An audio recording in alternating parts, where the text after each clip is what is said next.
We have a significant event coming up. The United Nations has declared the World International Yoga Day.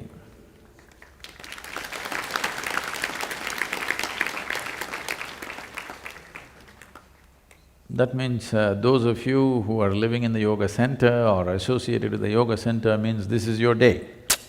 First time in the world, you know. Since Adiyogi, over 15,000 years ago, since then, many things have happened in terms of propagating yoga, in terms of reaching out. Many administrations in the form of kings took to yoga and did things. When Krishna was here, this was… maybe people don't recognize him unfortunately for this tremendous effort that he took to have political system and the spiritual process fused as one. This is what he wanted to achieve. And he's not being credited with this. People are only talking about the excessive butter he might have eaten and the girls and the flute and the cows and the dung and whatever. No, that is not what his life is about. His life is that he strived throughout his adult life to bring the political process and the spiritual process as one. He started over 1,000 ashrams across the northern plains of this country. Nobody acknowledges him for that. This is the body of his work. Because he did not want spiritual process to be an archival process somewhere in some ashram. He wanted this to spread across the society. Above all, those who rule the nations must be spiritual in nature. This was the intention. And always mingling and handling kings and their affairs, but he himself chose never to become a king. He was a kingmaker in many ways, but never a king. He had the armies to become a king. There was land on which his people lived, so he could have become a king effortlessly.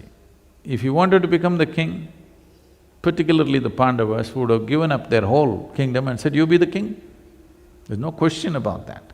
But he never ever became a king, only wanting to get the spiritual process and the political process together.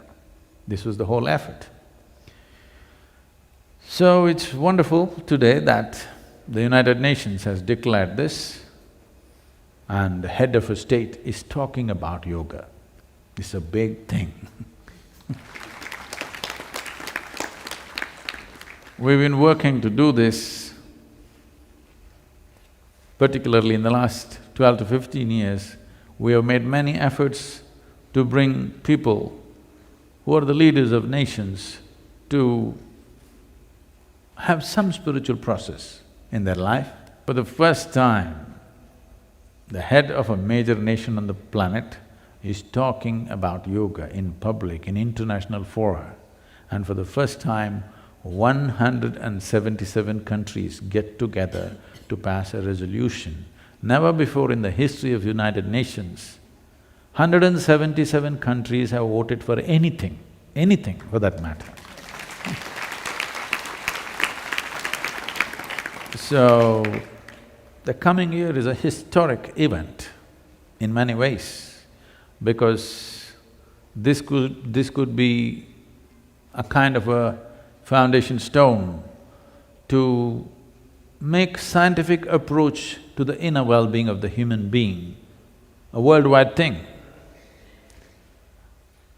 That if you want to be well, you don't have to seek heaven's help. You can turn inward and fix it.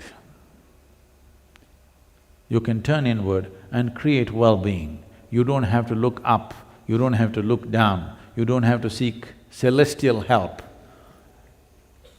The human well-being or the quality of human well-being essentially is originating from within. If you want to fix it or if you want to mess it up, both can be done only within you. This is the message when you say there is a International Yoga Day, this is what it means. The world is beginning to accept human well-being is not in heaven, it's within us. It's a tremendous step for the world. And here we have big plans, what we want to do in the next 5 to 6 months and what happens later. A vertical scale-up of yogic practice on the planet can happen.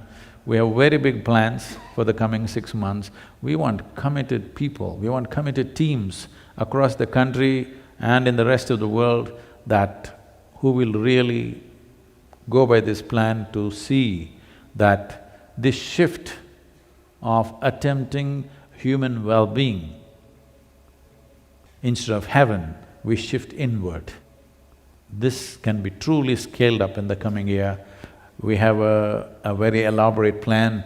We want many of you to become a part of this plan in a committed way, not off and on, but in a committed way.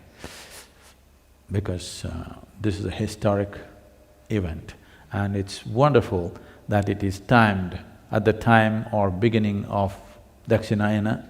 That is on June 21st is the International Yoga Day.